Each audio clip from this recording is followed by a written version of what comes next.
Ambitious to say that we'll see all of the islands, all 21 or 22. I can't decide. I guess it depends on what they call an island. Some people say there's 21 islands. I've seen it 22, but I'll do a little research, find out why they say that. But to see all of them would, I guess, take longer than I've got time for this week. And some of the islands really don't have a lot to show. You know, they're very rustic islands without even docks or any sort of, structure. I mean, you can go to them, you can probably find a place to anchor and go in and look around, but you're just going to see a lot of trees and stuff, and I'm sure you guys have seen enough trees, So what I'm trying to do is focus on the islands that have lighthouses and, the sea caves on Devil's Island today, you'll see those. So yeah, a good substantial tour of the highlights of the Apostle Islands. I could see someone like Restless Viking. I'll put his link in the description below. He's really good at research and voiceovers and kind of just delving really deep into the places he goes. And so maybe he'll come up here sometime. I'll suggest it to him. Okay, guys, enough yapping. Let's get on with the day.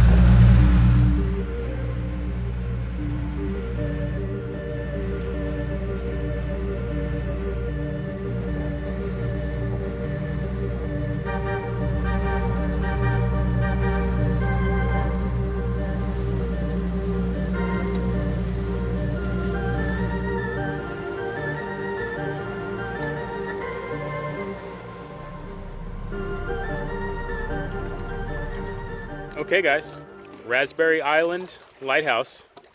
I've never been here, ever. Even when I used to come out to the Apostles years ago.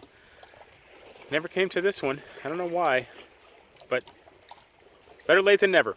Let's go check it out.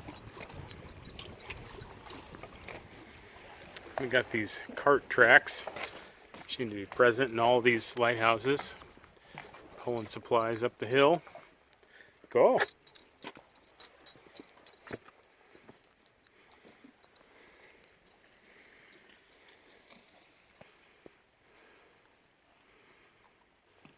Looks like this one's open to the public, guys. If I want to pay a few bucks, we can go inside and get an interpretive tour. So, probably do it.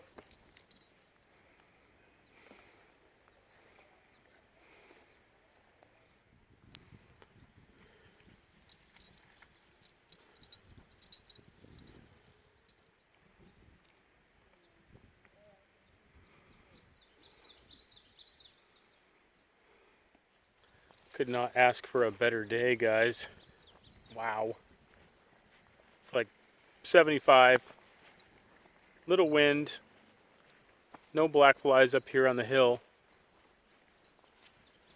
I think I'm gonna. The park rangers here are really friendly. They kind of just make themselves available if you got questions. I think I'm gonna go put Wavey down in the boat and come back up and see if I can get a little tour for you guys, and we'll get to see the inside, which is a rare treat.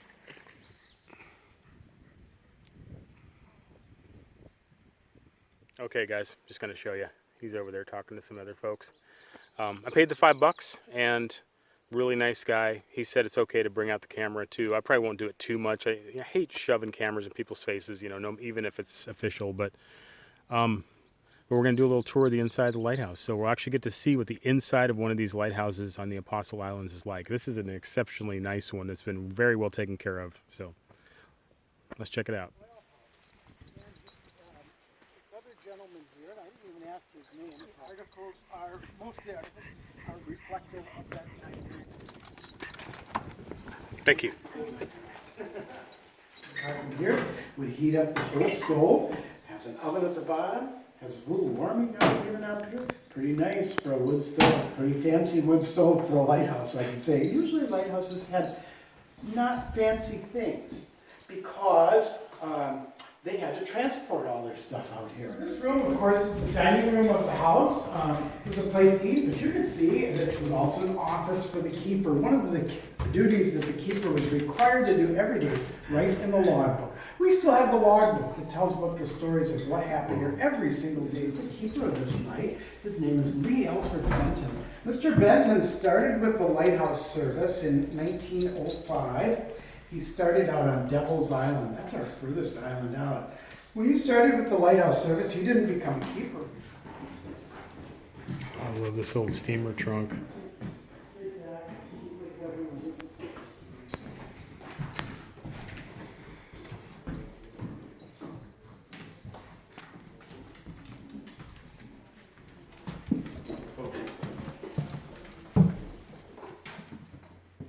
Nope. You stay.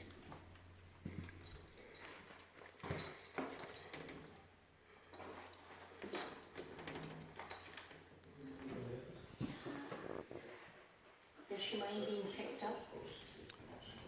No, she likes it. Yeah.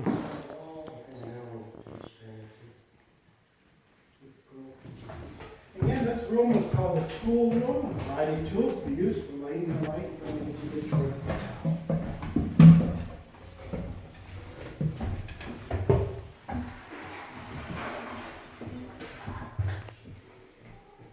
So I think this is where the light was, right here.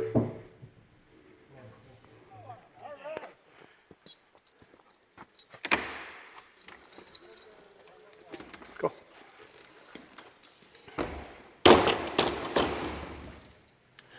Okay, guys, this is the old steam building, and they've got some neat like artifacts and stuff in here.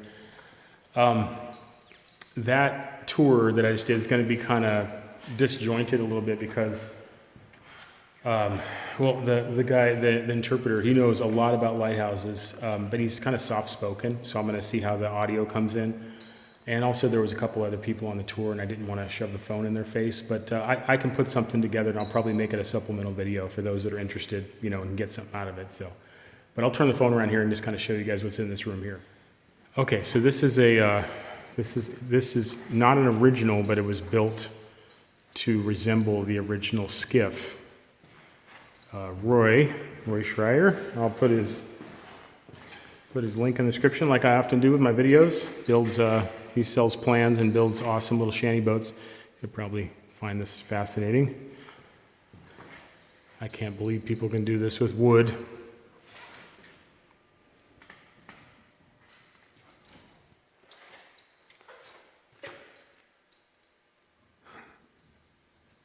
Yep, man. I would have been a good lighthouse keeper.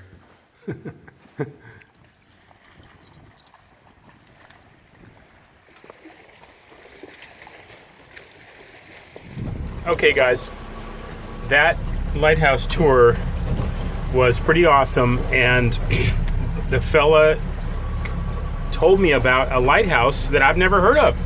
They don't advertise it. They never talk about it. It's on Sand Island, which is right over here. There's a lighthouse that's not being maintained, or it's not officially abandoned, but it's not there's no tours of it or anything. On the north end of Sand Island. So let's go there, man. First time I've ever heard about it today, and I'm a lighthouse buff. So let's go check it out.